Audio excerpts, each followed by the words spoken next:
आज बात करेंगे इस ऐसी कंपनी की जो कि स्टॉक मार्केट में ही काम करती है, राइट। बात करेंगे 1990 से पहले के ज़माने की, जहाँ पे फिजिकल सर्टिफिकेट्स होते थे। एंड यू नो क्या होता था कि आपके शेयर्स जो थे वो आपको एक फिजिकल सर्टिफिकेट की फॉर्म में मिलते थे, और वो सर्टिफिकेट्स ही आपका एक कनेक्शन होता था उस कंपनी के साथ, राइट। इवन अगर आप एक शेयर खरीदते थे, या आई थिंक उस समय जो था एक नंबर ऑफ शेयर्स मिलते, आपको अगर किसी कंपनी के शेयर खरीदने तो आप एक नहीं खरीद सकते थे, आपको या तो 10 खरीदने होते थे बंच में, या 50 खरीदने होते थे। अगर कभी भी आप शेयर खरीदते थे तो आपको एक फिजिकल सर्टिफिकेट मिलता था, यानी कि कागज का एक टुकड़ा। अगर वो सर्टिफिकेट गुम हो जाए, चोरी हो जाए, जल जाए या डिस्ट्रॉय हो जाए, इन्वेस्टर का पैसा डूब जाता था। सेटलमेंट में 15 दिन लग जाते थे। डिस्प्यूट्स कॉमन थे। रिटेल इन्वेस्टर कैपिटल मार्केट से डर के रहता था, क्योंकि यू नेवर नो ना कब कागज का टुकड़ा डिस्ट्रॉय हो जाए, गुम जाए या फेक हो जाए। इंडिया की इकोनॉमी बढ़ रही थी, लेकिन शेयर मार्केट कॉमन इंडियन के लिए अभी भी एक्सेसिबल नहीं था। उसके बाद सेबी का एक मैंडेट आता है डीमोनेटाइजेशन का। 1996 में सेबी ने एक हिस्टोरिक डिसीजन लिया, इंडिया में सिक्योरिटीज को इलेक्ट्रॉनिक फॉर्म में रखना जरूरी करो। ये एक रेवोल्यूशनरी स्टेप था। इसके लिए एक ऐसी इंस्टीट्यूशन की जरूरत थी जो कि इलेक्ट्रॉनिक सिक्योरिटी को सेफली होल्ड करे, ट्रांसफर करे और सेटल करे, राइट। यही काम होता है एक डिपॉजिटरी का। इसके चलते उन्होंने पहले एनएसडीएल बनाया, which is national securities depository limited, जो कि 1996 में आया, और फिर आया बीएससी, सेबी, एचडीएफसी बैंक और बैंक ऑफ इंडिया मिलकर एक सेकेंड डिपॉजिटरी बनाया। नाम था सीडीएसएल और सेंट्रल डिपॉजिटरी सर्विसेज लिमिटेड। इन February 8, 1999 सेबी का सर्टिफिकेट मिला और सीडीएसएल ऑपरेशन शुरू हो गए। सीडीएसएल क्या है? ये बेसिकली बैंक ऑफ शेयर्स है। सीडीएसएल को समझाना आसान है एक एनालॉजी के साथ। सीडीएसएल शेयर के लिए वही है जो एसबीआई या एचडीएफसी है आपके बैंक के पैसे के लिए। आप सोचो, आपने कोई भी शेयर खरीदा है, ऑनलाइन खरीदोगे, और ये ऑनलाइन किस बैंक में रखा जाएगा? जो बैंक है उसका नाम है सीडीएसएल। जब हम कोई भी शेयर खरीदते हैं तो वो फिजिकल नहीं होता है, वो एक इलेक्ट्रॉनिकली हमारे अकाउंट में आ जाता है। और उसके बाद वो अकाउंट कहाँ पे खुला हुआ है अपने? वो अकाउंट अपने खुला हुआ है सीडीएसएल। ये जो सीडीएसएल है, ये समझो एक पूरा बड़ा बैंकिंग सिस्टम है। यहाँ पे आप अपने शेयर रख देते हो, बट वो आपके अकाउंट में रखे रहते हैं। हर ट्रांजैक्शन पर, आईपीओ अलॉटमेंट पर, हर म्यूचुअल फंड यूनिट, सबको सीडीएसएल के सिस्टम से गुजरना पड़ता है। इन 2017 एशिया का पहला लिस्टेड डिपॉजिटरी बनता है। सीडीएसएल का आईपीओ लॉन्च हुआ 2017 जून 30 को, और ये सिर्फ एक आईपीओ नहीं था, ये एक हिस्टोरिक माइलस्टोन बना। सीडीएसएल एशिया का पहला और दुनिया के बहुत ही कम लिस्टेड डिपॉजिटरीज में से एक डिपॉजिटरी बना। एनएससीएल उस समय तक लिस्टेड नहीं था और वीएफएस भी नहीं था, और बीएसई प्रमोटेड सीडीएसएल ने पब्लिकली ट्रेडेड इंफ्रास्ट्रक्चर इंस्टीट्यूशन बन गया था। आईपीओ रिस्पॉन्स स्ट्रॉन्ग था, क्योंकि इन्वेस्टर्स को समझ में आ गया था कि ये नियरली एक मोनोपोली कंपनी है। और इसके बाद शुरू होता है चैप्टर 5, विच इज इसका असली मोड है। इसका असली मोड क्या है? इस कंपनी का असली मोड क्या है? कोई नया प्लेयर क्यों नहीं आ सकता है इसमें? सीडीएसएल का मोड समझना बहुत जरूरी है। इंडिया में सिर्फ 2 डिपॉजिटरीज हैं, पहला है सीडीएसएल और दूसरा है एनएसडीएल। सेबी ने इंडस्ट्री को टाइटली रेगुलेट किया हुआ है, कोई तीसरा डिपॉजिटरी अलाउड नहीं है अभी तक। नेटवर्क इफेक्ट्स बहुत मैसिव है। 589 डिपॉजिटरी पार्टिसिपेंट्स है, like Zerodha, grow, HDFC securities, धन, सही, जितने भी आप ब्रोकर्स को जानते हो वो सारे के सारे सीडीएसएल पर रजिस्टर्ड है। 50+ कंपनीज की सिक्योरिटीज सीडीएसएल में हेल्ड है। मतलब all this companies have to have a security, और वो सब सीडीएसएल में हेल्ड है। हर इन्वेस्टर जब अकाउंट खोलता है तो वो सीडीएसएल या एनएसडीएल को चूज करता है। स्विचिंग कॉस्ट एक्सट्रीमली हाई है। सोचो, एक ब्रोकरेज अपना सब कुछ एक डिपॉजिटरी से दूसरे में माइग्रेट करे। Crore of records, regulatory approvals और massive IT complexity.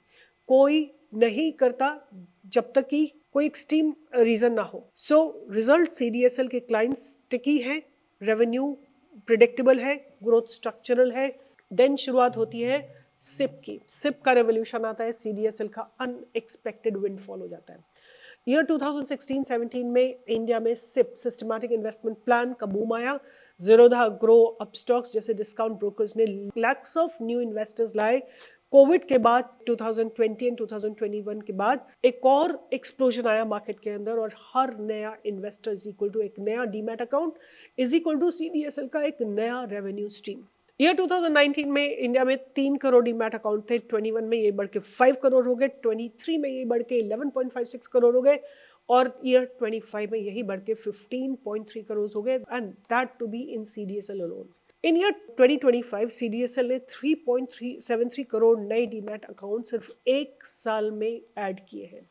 New account openings means that CDSL की market share is about 80 to 90% NSDL से बहुत बहुत आगे। नाउ बिजनेस मॉडल की बात करें तो एसेट लाइट है, मार्जिन हैवी है। CDSL का बिजनेस मॉडल एक इन्वेस्टर का सपना है। अगर रेवेन्यू सोर्सेज की बात करें तो ट्रांजैक्शनल कॉस्ट, हर बाय और हर सेल पर छोटी फीस CDSL को मिलती है। एनुअल इशूअर चार्जेस, हर लिस्टेड कंपनी एक फिक्स्ड फी पे करती है CDSL को। Annual maintenance charges demat account holders पे करते हैं एनुअली।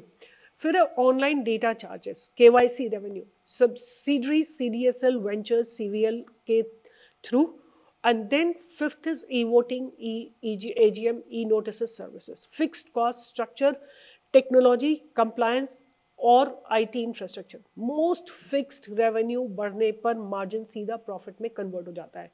ऑपरेटिंग मार्जिन आर रफली about 50 to 60%, ROE about 30%, debt is almost zero. और अगर हम बात करें CVL CDSL वेंचर्स का हिडन वैल्यू है। CDSL वेंचर्स लिमिटेड की सब्सिडरी है और ये KYC रजिस्ट्रेशन एजेंसी है। जब कोई भी इंडिया में इन्वेस्टमेंट करता है तो पहले KYC होती है, Aadhaar based eKYC, PAN based eKYC, CKYC सब CVL यानी कि CDSL वेंचर्स लिमिटेड के थ्रू होती है। और ये 25 में CVL ने 10 करोड़ प्लस KYC रिकॉर्ड्स का माइलस्टोन हासिल किया है। ये एक अलग रेवेन्यू स्ट्रीम है जो कि CDSL के कोर बिजनेस से इंडिपेंडेंट ग्रो कर रहा है। अब बात करते हैं इनके नंबर्स की, तो ईयर 25 के total income was 1199 crore, which is growth of 32% year on year. PAT था 526 crores, which is up by 25%. PAT margins were 44%. Demat account are 15.3 crores by March 2025. Market share new account का है 90% और TTM अगर हम 26 की बात करें, revenues 1199 crore, profit is 524 crore, market cap is 24,794 crore, ROE 3 years का 29.7%, डेट जीरो है, dividend pay out is 55%, profit CAGR for the last 5 years is 37.8%। आज का सिंगल लिस्टेड डिपॉजिटरी ये ग्लोबली एक यूनिक डिस्टिंक्शन है। अगर हम बात करें कि इंडिया का फाइनेंशियलाइजेशन, इंडिया में डीमैट अकाउंट पेनिट्रेशन अभी भी 16 crore accounts for the 140 crore population. सोचो आप कि 140 करोड़ की पॉपुलेशन है, उसमें केवल 16 करोड़ जो है डीमैट्स है। मतलब अभी भी 10 से 12% इंडियंस के पास डीमैट्स अकाउंट हैं।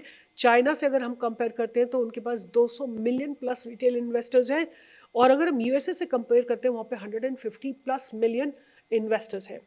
इंडिया अभी फाइनेंशियल मार्केट में इन्फेंसी में है।